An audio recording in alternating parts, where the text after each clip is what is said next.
आप वज़ीर मरियम नवाज साहबा की बात सुने और उस पे मैं आमिर डोगर साहब का कमेंट लेता हूँ। 190 मिलियन पाउंड्स वाले केस की फैसला आने वाला है। हमने तो सब जवाब दिए, अपने जवाब देने की बारी आई है तो लोगों को चोर चोर कह के खुद छुप गए हैं, कहते हैं हमने अदालत ही नहीं आना। भाई जिसके पास जवाब होता है वो ठोक के जवाब देता है, वो सामने खड़ा होकर जवाब देता है कि हाँ ये जवाब है, ले लो। तो सवाल ये नहीं कि इस्लामिक यूनिवर्सिटी क्यों बनाई, सवाल ये कि कैसे बनाई, इसका जवाब दो, कल घर चले जाओ। जवाब दो, कल घर जी चले सर, जाओ। जी सर, अल्लाह की शान सर, बड़े जवाब इन्होंने अपने मनी ट्रायल के दिए थे। और इसी आपके प्रोग्राम में और बहुत सारे प्रोग्रामों में कहा मेरी तो पाकिस्तान में क्या, लंदन तो क्या, पाकिस्तान में भी कोई प्रॉपर्टी नहीं है। यानी कि सर्टिफाइड बंदे जिनके ऊपर ये सारे इल्ज़ामात लगे और साबित हुआ, आज वो हमसे जवाब मांग रहे हैं, ये अल्लाह की शान है। और उस यूनिवर्सिटी को, एक नेक काम को, एक बड़े काम को, जो उनका एक विजन था, उसको इसके साथ मिक्स कर रहे हैं कि क्योंकि वो ज़मीन थी और वो एक बंजर एक ज़मीन, खाइयों वाली ज़मीन थी और उस पर एक अच्छा नेक काम हो रहा था, उसके ऊपर वहाँ उन्होंने तो पकड़ लिया। यार का मामला, उसके बदले में जो कुछ आपने अब तक पिछले 2-2.5 सालों के साथ कर दिया है वो भी आपके सामने है। कोई खुदा का खौफ खाओ, कोई इल्ज़ाम लगाओ, उसका कोई सर पैर तो साइफर में क्या हुआ। इसमें भी अगर 17 को सर ये हामिद साहब सज़ा दे देते हैं तो आगे जाके स्टैंड ही नहीं करेगा। क्योंकि देखें, अदालत, प्रोसिक्यूशन ने भी यही बात की है। अली जफ़र साहब की अगर सेनेट की स्पीच आप पूरी सुनाए ना, प्रोसिक्यूशन भी वो तमाम सवाल जो हमारे वकील की तरफ है उसका जवाब नहीं दे सका। लेकिन कोई केस बनाना था, अब इमरान खान के पास कोई केस रहा नहीं, तो 200 केस पूरे करने थे। एक तोशाखाना 2 केस भी आ रहा है, उसमें एक मिलिट्री सेक्रेटरी और उनके असिस्टेंट मिलिट्री सेक्रेटरी साहब वो भी गवाही के लिए आ रहे हैं। जी वो भी सर, जाहिर है जी, उसमें भी सजा दे देंगे सर, जो मर्जी चाहे ये सजाएं दें। अदालतें तो इनकी हाथ की वो बन गई ना जी। अदालतों का तो अब कोई क्रेडिबिलिटी तो रही नहीं। आपके सामने जो सुप्रीम कोर्ट के साथ इन्होंने किया, मैं ज़ाती तौर पे बाकी अदालतों में अपनी राय आपको दूंगा कि मैं इमरान खान को या किसी भी उनकी टीम को, PTI को, किसी भी गलत केस में फ़ैसला उनके ख़िलाफ़ होने के हक़ में नहीं हूँ या सज़ा देने के हक़ में नहीं हूँ। इससे पहले इद्दत केस में जो सज़ा हुई है, इलेक्शन में हमें उसका नुकसान हुआ है।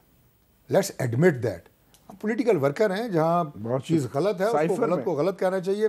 साइफर में टोटल इमरान खान साहब ने झूठ बोला, वो एक सफ़ेद कागज़ लहराया उन्होंने। और मज़े की बात यह है जनाब, क्या कहा कि यह अमेरिका की ग़ुलामी है, अमेरिका की वजह से आज मुझे इक़्तिदार से निकाला गया, अमेरिका के कहने पर निकाला गया। और आज पोजीशन ये है कि आज अमेरिका की तरफ इमरान खान देख रहे हैं और क्या कह रहे हैं कि तुम आओ, अमेरिका आओ, मुझे पाकिस्तान में कैद से निजात दिलाओ और कैद से रिहा होने के बाद मैं अपनी कौम को अमेरिका से की कैद से निजात दिलाऊंगा। हमने तो कहीं ये कोई स्टेटमेंट है यार, ये इनका ये कोई हाल है कि रहम की अपीलें आप अमेरिका से कर रहे हैं कि आगे मुझे आज़ादी दिलाओ और उसके बाद कौम को कह रहे हैं कि हम कोई गुलाम है अमेरिका के। मतलब किसको बेवकूफ़ बना रहे हैं। मैं तो अपनी नौजवान नस्ल को कहूँगा कि खुदा का वास्ता है, कोई थोड़ा सा सूरत हाल को आप देखें। इनका अपना डर, हकीकी आज़ादी, एक सवाल, अमेरिका हुकूमत, आज आपने कौमी असम्बली में इनके नारे हकीकी आज़ादी भी मैं बात करूँगा अभी। आमिर डोगर साहब ने कौमी असम्बली में तकरीर की और फौजी अदालतों का आपने जिक्र किया। अच्छा, आप तो क्योंकि एक पुराने पॉलिटिकल वर्कर हैं, मुझे आपकी ज़ाती सोच का तो पता है, लेकिन इस वक्त तो आप अपनी पार्टी की तर्जुमानी कर रहे हैं। जब आप हुकूमत में थे और इमरान खान साहब वज़ीर आज़म थे, उस वक्त जब फौजी अदालतें सिविलियंस का ट्रायल कर रही थी, उनको सजाएं दे रही थी, तो उस वक्त आपने कौमी असम्बली में तकरीर क्यों नहीं की? सर बिल्कुल आपकी बात बजाय, सिविलियन का ट्रायल किसी सूरत में भी फौजी अदालतों में नहीं होना चाहिए। उस वक्त जो लेजिस्लेशन थी वो गालिबन दहशतगर्द जो कालेदम तंजीमें थी उनके अलावा मैं बात कर रहा हूँ पॉलिटिकल वर्कर्स की बात। अदरीस खटक साहब को जो सजा सुनाई गई थी उसका उससे कोई ताल्लुक नहीं था, लेकिन उनको जो चलान किया था वो उस कालेदम दहशतगर्द।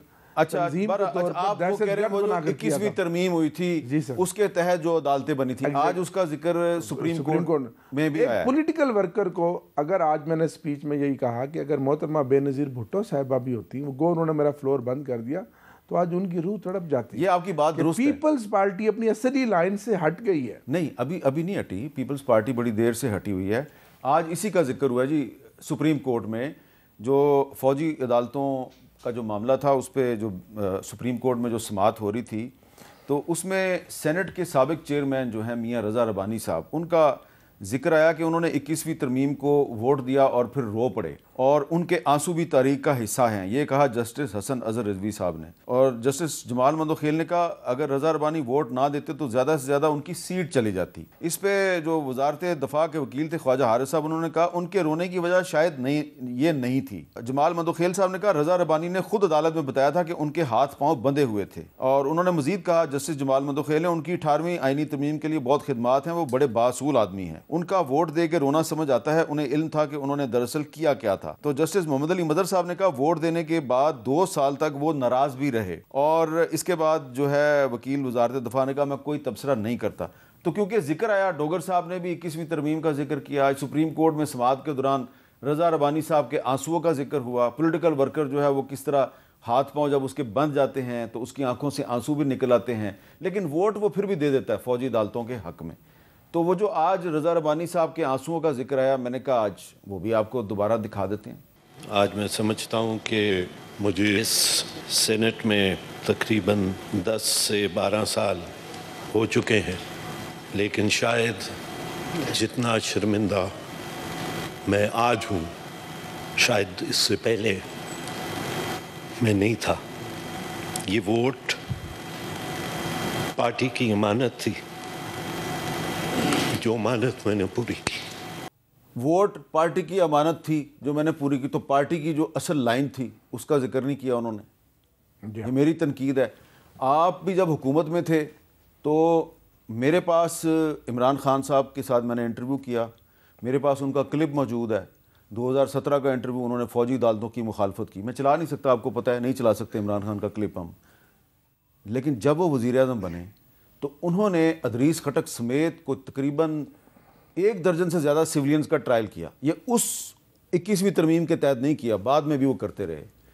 तो ये फिर बाद में अब इनकी पार्टी का कोई जो अभी आज़म नज़ीर तराड़ साहब वज़ीर कानून है, वो कुछ अरसे के बाद वो भी आंखों में आंसू लाएंगे, वो कहेंगे जी वो मैंने पार्टी का अमानत थी मेरा वोट, इसलिए फ़ौजी अदालतों की हमायत कर दी। आप नहीं समझते ये सियासतदानों का ड्रामा है जो अब मज़ीद नहीं चलेगा?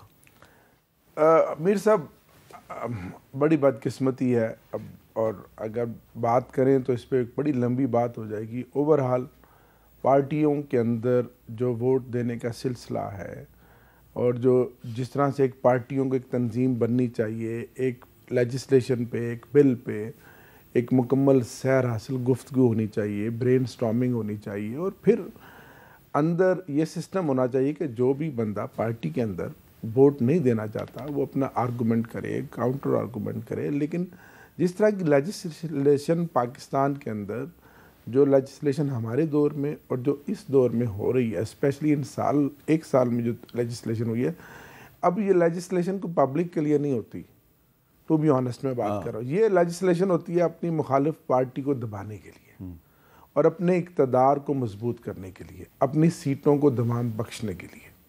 तो ये जहाँ स्पिरिट हो और जहाँ सेंस ये हो, तो फिर उस लेजिस्लेशन में, जैसे मैंने आज असम्बली में भी कहा, वो पार्लियामेंटेरियन जो बेचारे रात 12-1 बजे तक बैठे थे और मेरे भाई भागे फिर रहे थे और इनकी नींदें उड़ी हुई थी 26वीं तरमीम में, जिस तरह वोट लिया और हमारे भी 5 बंदों को ज़मीर ख़रीद के उनको वहाँ बिठाया गया।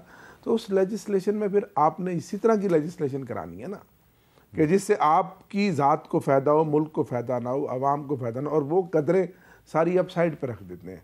और ऐसी पॉलिटिकल पार्टियों को मैं देखता हूँ कि जिन्होंने सारी ज़िंदगी एक स्ट्रगल की होती है और इन्हीं लाइंस के अगेंस्ट स्ट्रगल की होती है, लेकिन वो मजबूर हो जाते हैं वोट देने के लिए। जी जी जी, इसमें वक्त लगेगा इस पॉलिटिकल प्रोसेस को और इस पार्लियामेंट को सॉवरन होने में, हमें अपने बतौर पॉलिटिकल सिस्टम को स्ट्रॉन्ग करने में आपस में शायद एक टाइम लगे, 5 साल, 10 साल, 20 साल, हम इस कदर मजबूत हो जाएं कि हम असल बात है यस को यस कह सके और नो को नो। अभी तो मजबूर हो गए क्योंकि खुशामदी कल्चर है पॉलिटिकल पार्टियों में। डॉक्टर बैठा हो ना तो मैं कहता हूँ पेटी भाई हैं। अब मेरे साथ अपोजिशन के चीफ भी बैठे हैं तो मैं कह सकता हूँ मेरे पेटी भाई हैं।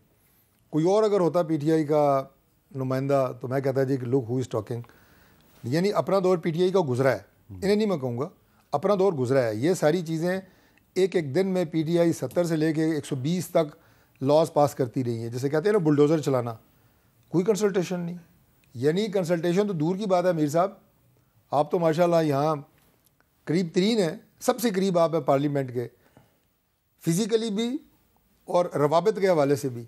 ये तो हमसे हाथ मिलाना पसंद नहीं करते थे, ये तो समझते थे हम कोई इंडिया की अपोजिशन है, हाथ मिलाना पसंद नहीं करते थे। ये रवायात होनी चाहिए, मैं अपने भाई की इस बात की बिल्कुल सपोर्ट करता हूँ। लेकिन जो आपने बात की ना फ़ौजी अदालतों की, देखें उन्होंने ठीक कहा कि टेररिज्म को काउंटर करने के लिए फ़ौजी अदालतें बनी, वो अपनी जगह पे एक। लेकिन 9 मई के जो वाक़यात हैं ये भी पाकिस्तान की तारीख़ में पहली दफ़ा हुए हैं।